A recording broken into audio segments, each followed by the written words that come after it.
Menjelang akhir pelajaran ini, anda akan membaca huruf Korea baru.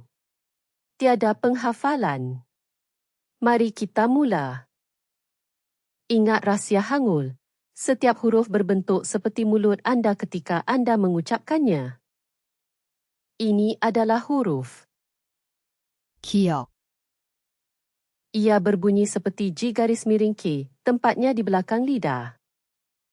Sekarang tambah dokal dan dengar. 가, 고, Ini adalah huruf. 니은, Ia berbunyi seperti N, tempatnya di hujung lidah, gusi atas.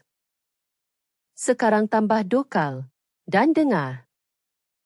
나, 누, Ini adalah huruf. 리을, Ia berbunyi seperti A garis miring L, tempatnya di hujung lidah, ketukan ringan. Sekarang tambah dokal dan dengar. 라, 루, Gabungkan konsonan dan dokal, dan anda akan mendapat suku kata. Seperti blok binaan.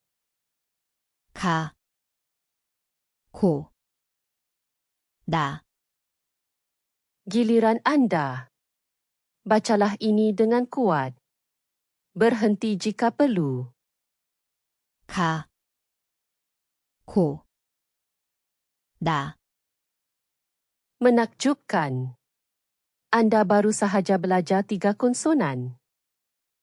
Anda sudah boleh membaca lebih banyak Korea daripada semalam. Sekarang kunci itu. Pergi ke korean.wiasum.com. Latihan percuma. Tiada pendaftaran. Pautan ada di bawah.